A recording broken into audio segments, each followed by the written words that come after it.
My name is Stephen Likens, so I chose Solaris as my game. It was published by Atari in 1986 and was programmed by Doug Neubauer. It's actually a sequel to his previous game Star Raiders for the Atari 8-bit.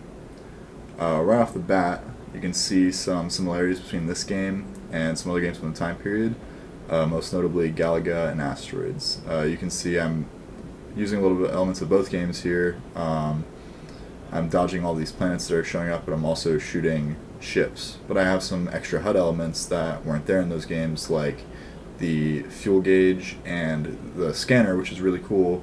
It actually shows where everything in the map is going to be, including my enemies. So basically I have to go there and find them to get through each sector.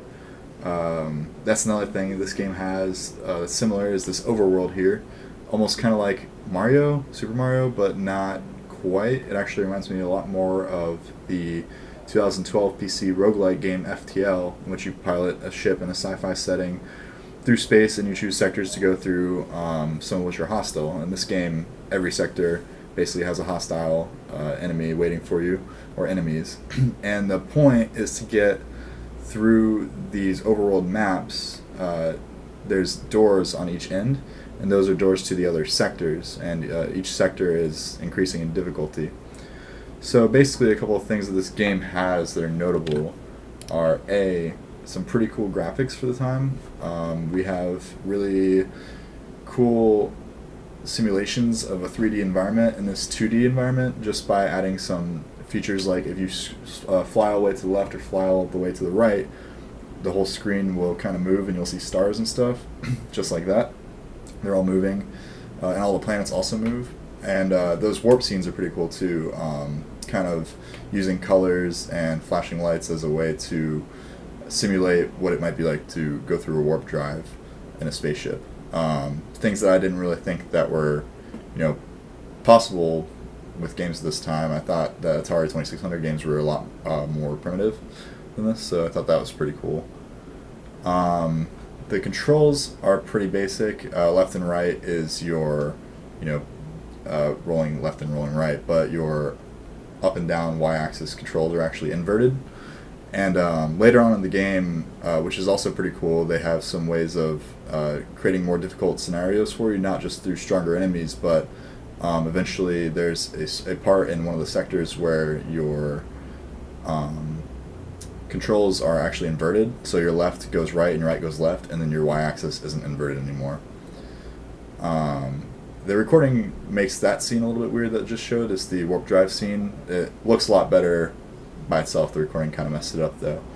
Here you can see the little X in the minimap is me going through all the different sectors, and some of them are actually planets that you can go to, and you can actually board those planets and either save people by driving over them and picking them up, or fighting enemies just by, like you would on any other space map, but it's just in the setting of a planet and you have like a flat section.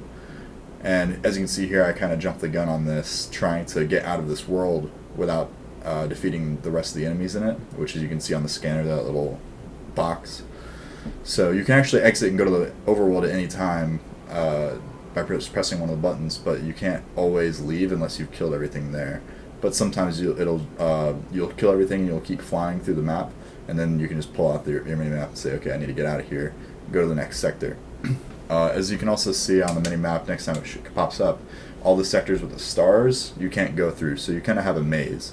And it's not randomly generated or anything like that, but as you can see up in this top right corner, I see something going on that planet. So I'm trying to make my way over there, but I have to go through this sector first. So I'm warp driving over to that sector.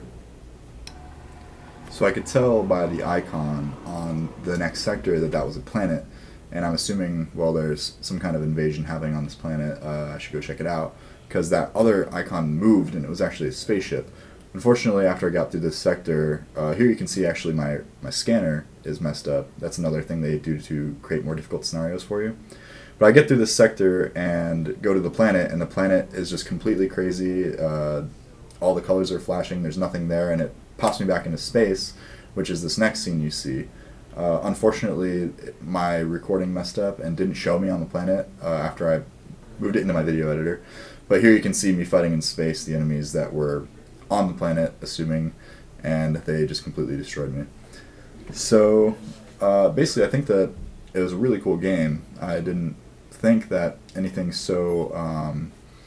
I knew that RPGs and things like that existed, but I played FTL recently and I loved that game. So it was really awesome to see this random game that I chose be so similar to that. Haven't seen something with a similar overworld to that other than games that came after it. So it's interesting to see what probably influenced it. What I don't like, honestly, probably not much. I wish that some of the enemies were a little bit different, but even then, they had some pretty cool animations. You can't really see because of the frame rate on the recording, but they were moving around pretty quickly and had some kind of like acceleration to them, so that was really cool. Honestly, there wasn't much I didn't like about it. So that was Solaris, and I thought it was a pretty good game.